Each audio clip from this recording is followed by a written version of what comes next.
So while some of us think about buying a bike, Donald Trump has bought a bike race. On est à la fin des années 80.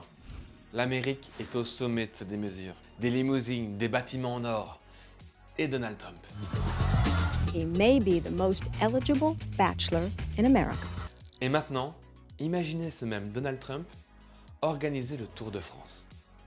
Je conçois que ça peut sonner comme une mauvaise blague ou un Photoshop. Et pourtant, fin des années 80, l'Amérique a essayé de voler la vedette à la grande boucle. Ils avaient tout. Ils avaient l'argent, ils avaient les stars, et surtout ils avaient même un nom. Le Tour de Trump. Pendant 2 ans, le Tour de Trump a existé. Alors comment cette course a pu naître? Comment un maniaque de l'immobilier a pu finir par organiser une course qui se veut l'équivalent du Tour de France aux États-Unis? Et surtout, comment ça s'est cassé la gueule? Du coup, mettez vos casques, on part sur la route, direction l'année 89. Pour comprendre le délire, il faut comprendre le contexte. Fin des années 80, le cyclisme aux USA, c'est la hype absolue. Greg LeMond a déjà gagné le Tour de France et les Américains se disent « Et attends, dans le cyclisme aussi on est les meilleurs ! Et pourquoi on se casse le cul à aller au Tour de France chaque année du coup? Autant faire ça chez nous !» Il y a un vide immense.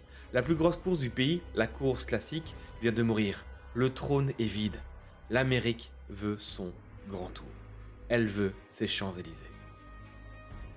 L'étincelle ne vient pas d'un sportif, mais elle vient de la télé. John Tesh, journaliste pour CBS, couvre le Tour de France 87. Il rentre au pays et dit à son pote Billy Packer « Mec, il nous faut ça ici !»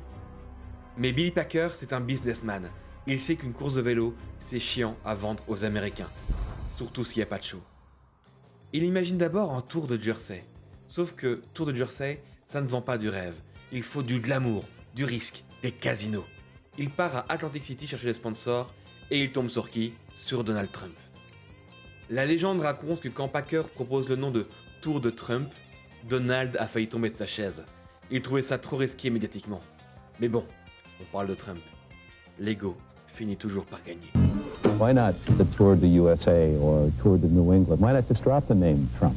The problem is you wouldn't be here doing an interview right now. That's the problem. And I would have almost preferred if we could have done without. And somehow now it's been almost received beautifully. It's just been so successful and so nice, and the coverage has been so fantastic. A lot of the races came actually because of the name.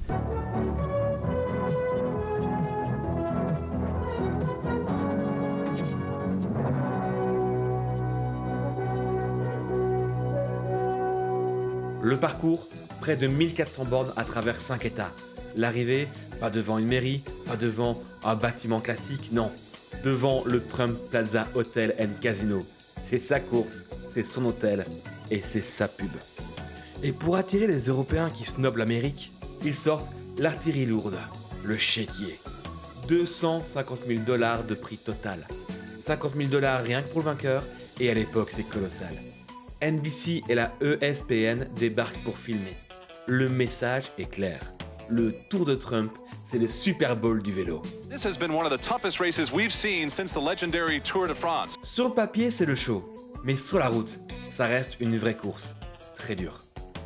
Il y aura 2 éditions sous ce nom. 1989, c'est le Norvégien Dag Otto Lauritzen qui gagne, et en 1990, c'est le Mexicain Raúl Alcalá. Mexicain qui gagne le Tour de Trump, faut peut-être que c'est un peu rigolo. Et Greg LeMond, l'enfant chéri de l'Amérique, il est là, mais il ne gagne pas. Mais l'important n'est pas là. L'important, c'est que les équipes pro-européennes ont fait le déplacement. Le pari sportif est réussi, la course est crédible.